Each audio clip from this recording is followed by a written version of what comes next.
Hello everyone. आज हम पढ़ेंगे क्लास 6 का chapter the old clock shop. It's Christmas Eve and closing time for shops. Ray's old clock shop is still open. ये Christmas Eve का time था। सारी जो शॉप्स थी वो क्लोज हो चुकी थी, लेकिन जो रे की शॉप थी वो अभी भी खुली हुई थी। Two shoppers call at this late hours. Christmas Eve has had arrived. Last minute, shoppers were going. A thick white sheet of snow lay over salt lake city USA. ठीक है, वहाँ पर जो यूएसए में जो है वहाँ पर बर्फ़ की चादर बिछी हुई थी। The lights were still burning in the old clock shop as Ray its old laugh owner worked on a clock he had sold that day. जो ओल्ड क्लॉक शॉप थी रे की वो अभी भी खुली थी और वो डेफ था, मतलब कि वो सुन नहीं सकता था, और वो अभी भी वहाँ पर अपनी शॉप में क्या कर रहा था, काम कर रहा था। सारी शॉप्स बंद हो चुकी थी, लेकिन स्टिल अभी भी रे की शॉप जो थी वो ओपन थी। और वहाँ पर दो शॉपर्स आए लेट नाइट में, जबकि सारी शॉप्स क्या हो चुकी थी, बंद हो चुकी थी। जैसे यहाँ पर पिक्चर में शो किया है कि सारी शॉप तो क्लोज है लेकिन रे की शॉप स्टिल ओपन है। Having finished his work, Ray stood up and was on his way to, to the back room when a cold rush of air from the front door hit the back of his neck। ठीक है, जैसे ही सारा काम ख़त्म करके रे जा ही रहा था तो उतने में एक ठंडी सी हवा उसके नेक में लगी। He turned to meet a last minute shopper, but his old wise eyes told him that this was not a shopper's। ठीक है, लास्ट मिनट था शॉपर्स का, लेकिन वहाँ पर जो उसकी ओल्ड आइज थी वो जान रही थी कि ये शॉपर्स नहीं है। He saw two man, one in his twenties the other closer to 50। ठीक है, रे ने देखा कि एक 20s का है और एक 50 का है। The younger man remained at the door. The older man approached the counter with no sign of friendliness in his eyes. Ray was able to hide his growing fear as he slowly pushed a notepad and a pencil across the counter। ठीक है, तो जो दो लोग वहाँ पर आए थे, एक 50s का था और एक 20s का था। जो यंगर था वो डोर पे ही खड़ा था, और जो ओल्ड वन था उसकी आइज़ में कोई फ्रेंडलीनेस नहीं था, और वो शॉप के अंदर आया। तो रे ने उसके वहाँ पर पास में नोटपैड रखा, और रे जो था बहुत ही डरा हुआ था, लेकिन उसने अपने फेयर को क्या नहीं करा, नहीं दिखाया। He smiled at a unfriendly face, then pointed to his ear and shocked his head from side to side.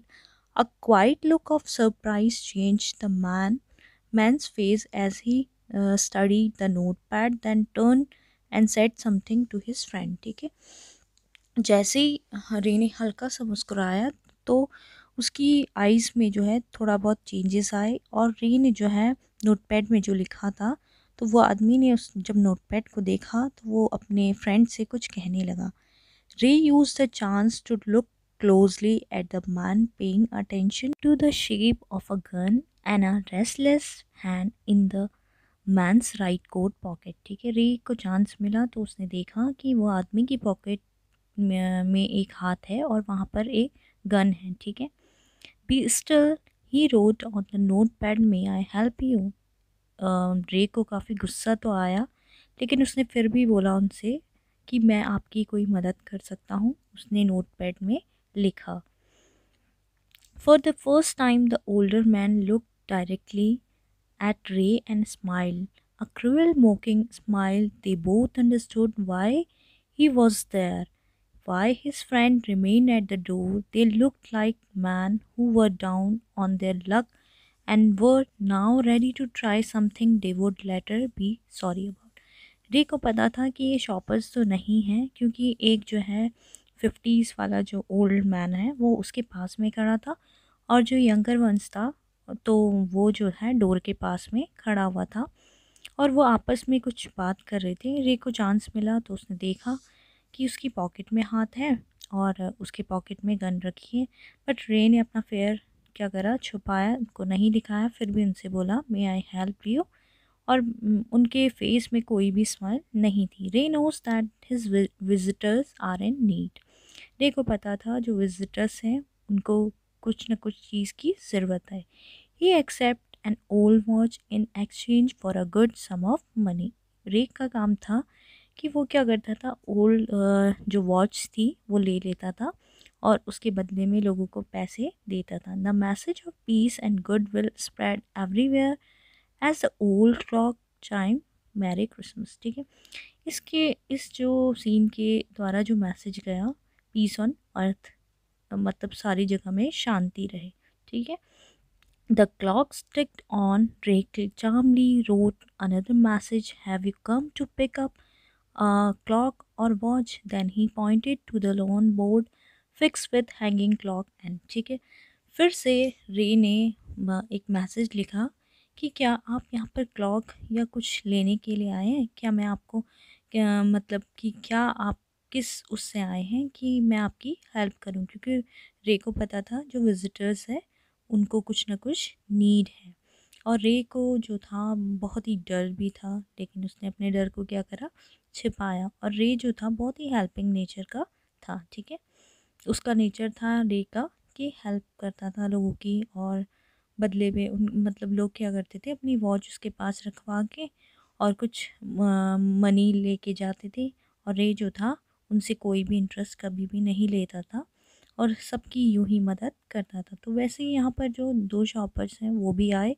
रे को लगा कि रे को तो ये तो पता था कि ये शॉपर्स नहीं है, लेकिन फिर भी रे ने अपनी सिंपैथी उनमें दिखाई, क्योंकि रे को पता था कि कुछ ना कुछ इनको नीड होगी।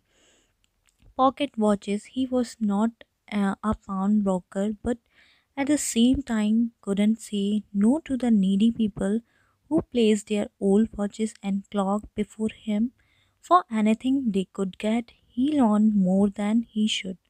They would be there when the owner wanted them back at the same price he had paid with no interest. ठीक है, रे क्या करता था कि लोगों से वॉच रख लोगों की वॉच रख लेता था और उनको पे करता, और वो लोग पैसे लेके जाते थे बाद में, उनसे कोई भी इंटरेस्ट नहीं लेता था। Then the older man seem to feel a little easier, took out his hand from his pocket and quickly looked at the watch on his wrist. How much will you give me for this? The man wrote. Man ने अपने हाथ से watch निकाली और रे को दिखाई और उसने कहा कि तुम इसके बदले में मुझे कितना दोगे? Ray noticed a little shame in the greeny eyes looking at him. The watch was nothing special and yet had great power, and it was something to exchange a way out of a bad situation. ठीक है, रे को पता था, रे ने notice किया कि ग्रे आइज में जो है शेमनेस है। ठीक है, क्योंकि उसने अपनी वॉच दिखाई, उसने कहा इसके एक्सचेंज में तुम मुझे कितना दोगे? Knowing the great need had brought the man to his shop in the first place, Ray asked, how much do you need for it? The reply came back on the notepad, whatever it's worth. ठीक है, रे ने फिर से पूछा उनसे कि आपको इसके बदले में कितना चाहिए? तो उनने बोला जितना इसका वर्थ है उतना आप मुझे दीजिए। रे reach into his cash box, pulled out a $50 into the hand and man's hand. As the shock hand, Ray looked into the eyes man's eyes. They seemed to say thank. रे ने उनको जब $50 दिए तो रे को ऐसा फील हो रहा था कि उनकी आइज़ में जो है थैंकफुलनेस है, क्योंकि रे ने जो है उनकी नीड में उनकी क्या करी थी, हेल्प करी थी। क्योंकि रे का यही नेचर था कि वो लोगों की हेल्प किया करता था, कोई भी इंटरेस्ट नहीं लेता था।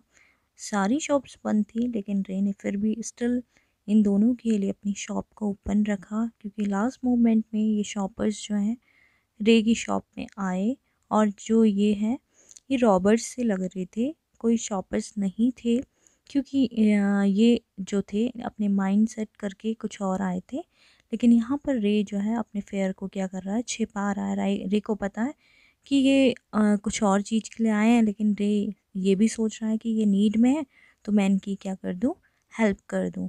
रे ने उनको कितने $50 दिए उसकी वर्थ पर देखा हमने कि रे ने उनकी क्या करी, हेल्प करी। रे ने उनको $50 दिए और उनने अपनी रिस्ट से जो भी वॉच निकाली दिखाई रे को कि इसका वर्थ जो भी है वो आप हमें दो। लेकिन रे ने फिर भी उनसे पूछा, ठीक है। They both knew the watch wasn't worth that much before turning to leave. The man wrote, I will be back to pick it up as soon as I can. Merry Christmas. उन दोनों को पता था कि इसका worth इतना नहीं है। उनने कहा जितना जल्दी हो सकेगा हम दोनों यहाँ पर ये वापस लेने आएंगे। The little story ended on the half hours with the clocks striking all together. The time passes which had been looking on silently on the while rang out the time with such feeling that even Ray thought he could hear them. Their sweet musical message was filled with hope, the timeless message of peace on earth, goodwill towards all was felt by the three men who stood in the old clock shop. ये सारा जो scene था वो half an hours में complete हो गया और सारा जो था एक फीलिंग जो थी ये पीस ऑन अर्थ, सारे संसार में जो है शांति का मतलब एक मैसेज पहुँचे। मतलब रे जो था हेल्पिंग नेचर का था और रे ने यहाँ पर उनकी हेल्प करी और थ्री मैन्स हैं ये स्टोरी इसमें बेस्ड है और रे ने उनकी हेल्प करी ताकि सारे मतलब जगह में पीस ऑन अर्थ का मैसेज जाए।